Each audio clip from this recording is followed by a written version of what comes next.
Hi, I'm Margie Holmes, psychologist, author, and educator. Last week, we discussed relationship status on Facebook.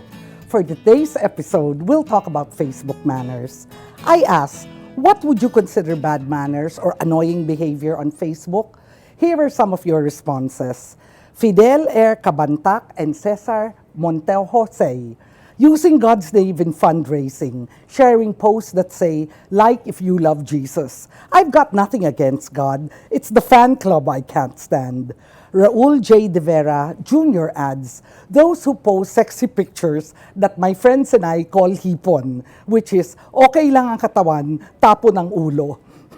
Apparently, some people have heard of this, but I never have. So thank you, Raul.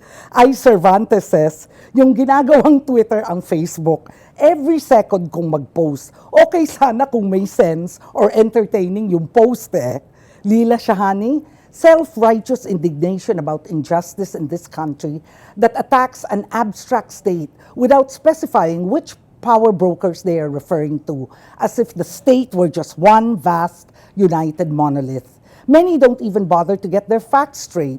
Worse is the notion that Facebook can even be the site of meaningful social intervention.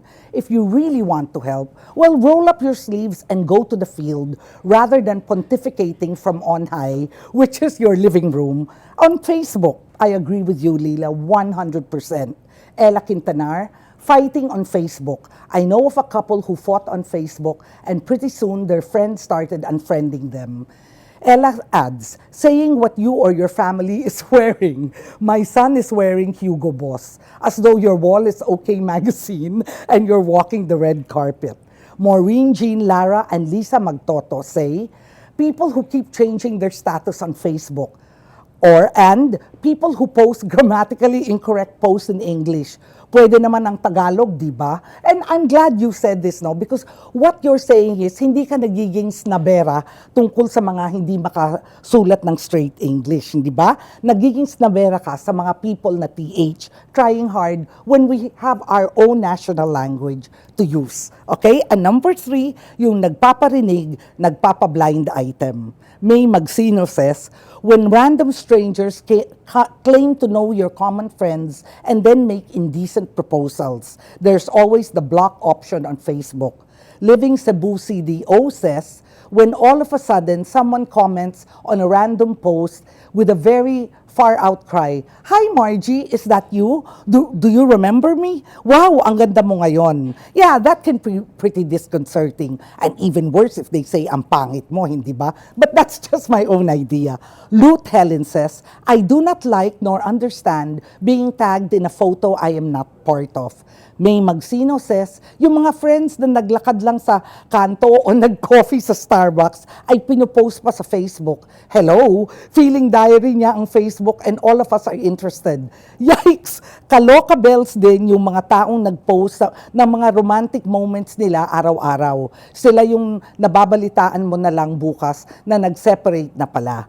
May Magsino adds, yung isa pang nakakasuka ay yung mga taong nagpakuha ng photo nila sa studio at halatang retokado tapos ipopost sa wall mo just to tell you na maganda o pogi siya sa photo na yun. Pop Culture Geek says, one time I commented on the president's inaugural speech. I wasn't praising it to high heavens. I was just being critical of the layman's language deployed to convey complex ideas about statesmanship. One FB friend of mine said, satsat ng satsat, wala namang ginagawa. I think it's rude to comment on another person's wall if you mean to contradict her or his ideas. After all, it's her or his space. It's also rude to not walk your talk online. For example, feminists who campaign against violence against women but diss other women online. Now, I just want to share in conclusion that we learned so many things from your answers, especially your dialogue. Let me give you some examples. Because, you know, these examples show you that the best way to police ourselves, even with disagreements, is to try to remain civil and respectful. Okay, Malu S. Marin says, I hate people who like a status that's not supposed to be liked. For example, someone posting bad news or the death or illness of someone they know.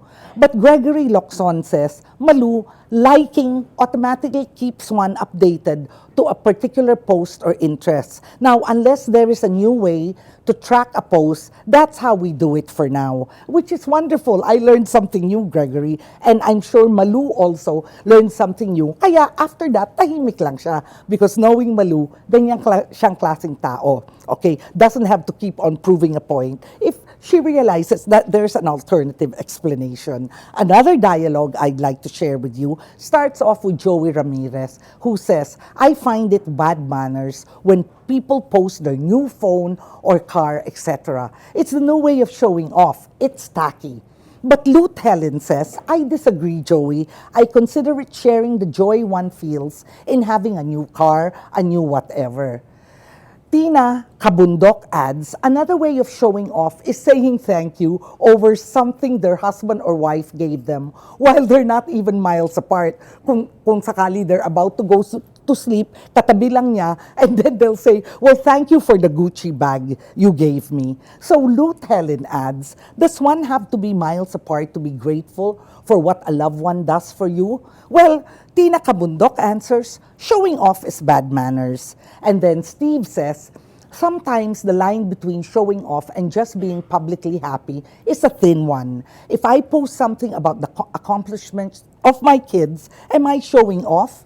If more than one interpretation of a post is possible, it is always best to use the one least likely to irritate you. That's a very good reminder, Steve. Thanks. Now, another good reminder is from Ella Quintanar, who says, Facebook is extraordinary because it allows us to express ourselves. So if someone I know begins to post stuff that upsets me, I just hide that person for a week or two. I really don't allow anyone's post to irritate me.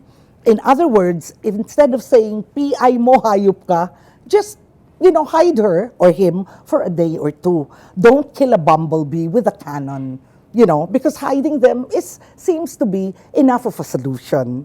Well, that's it for today. In the very near future, we'll discuss lesbian issues. While many seem to think lesbian issues are no different from gay issues, since they both deal with same-sex relationships, nothing could be further from the truth. And we're counting on you to make this show, especially the one on lesbian issues, real, heartfelt, and true. So send me your questions on Facebook, tweet using the hashtag AskMargie, or send an email to askmargie@rappler.com. See you next week.